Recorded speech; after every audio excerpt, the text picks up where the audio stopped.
سەرۆکوەزیرانی عێراق ڕایگەیاند لە ماوەی کارکردنیدا 3 جار هەوڵی تیرۆرکردنی دراوە. ئەگەرێکی بەهێز هەیە بۆ کەمکردنەوەی لێبڕینی موچە بۆ لە 6.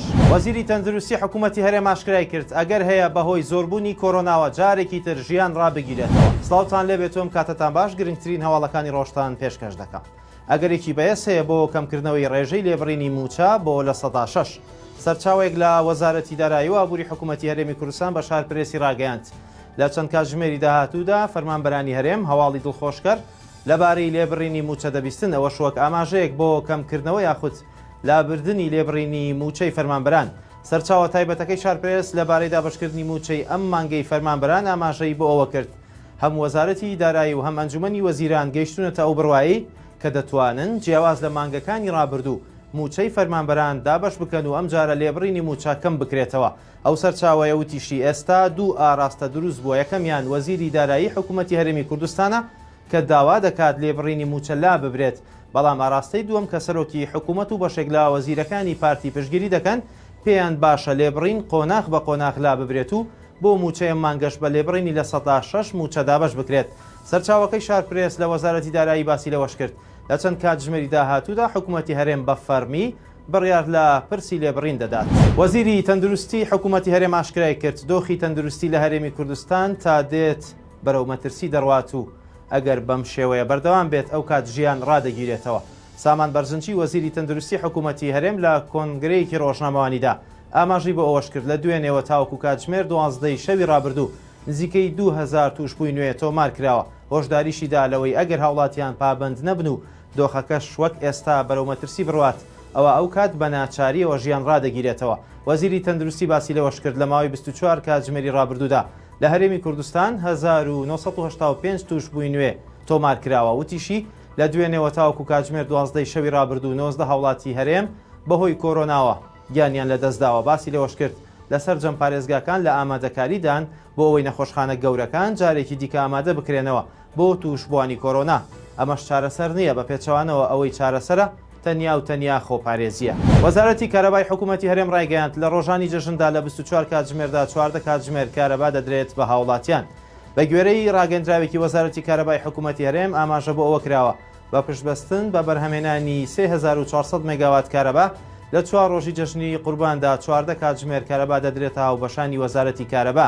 وەزارەتی کارەبا ئاماژەی بۆ ئەوەش کردووە بەڕێوەبەرایەتی گشتی کۆنتڕۆڵی کارەبای هەرێم لەگەڵ بەڕێوەبەرایەتەکانی کۆنتڕۆڵی کارەبای پارێزگاکانی هەولێر، سلێمانی، دهۆک و ئیدارەی گەرمیان و سەرجەم وێزگەکانی بەرهەمێنانی کارەبا لەسەر ئەرکەکانیان بەردەوام دەبن. هەرێمی کوردستان لە وەرزی گەرمادا پێویستی بە 4200 تا 4500 مێگاوات کارەبا هەیە، بەڵام بە گوێرەی وەزارەتی کارەبا لە ئێستادا تەنیا 3400 مێگاوات کارەبا بەرهەم دەهێنرێت.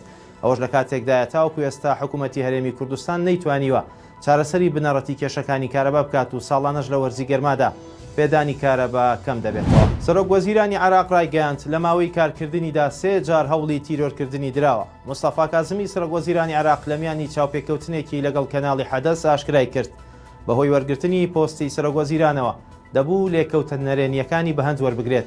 کازمی ئاماژەی بۆ ئەوەش کردووە لەلایەن هەندێک لەو کەسانەی کە زیانیان بەرکەوتووە گومان لە هەنگاوەکانمان هەیە بۆ شوێنکەوتنی بکوژانی خۆپشاندەران، بەڵام بەردەوام دەبن لە شوێنکەوتنی سەرجەم تاوانباران و دۆزینەوەیان.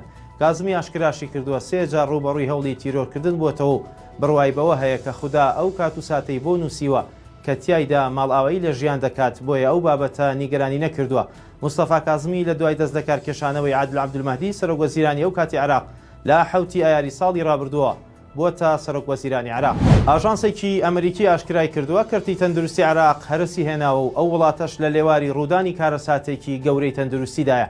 ئاژانسی ئەسۆشیێتد پرێس لە راپۆرتێکدا کە پشتی بە لێدوانی پسپۆڕانی تەندروستی و پزیشکان بەستووە باز لەوە دەکات لە ژێر سایه هەڵکشانی ئاستی توشبوانی ڤایرۆسی کۆرۆنا و بێتوانایی سیستمی تەندروستی لە ڕوبەڕووبوونەوەی ئەو قەیرانە کە ئێستا بووەتە هۆی مردنی زیاتر لە 17,000 عێراقی.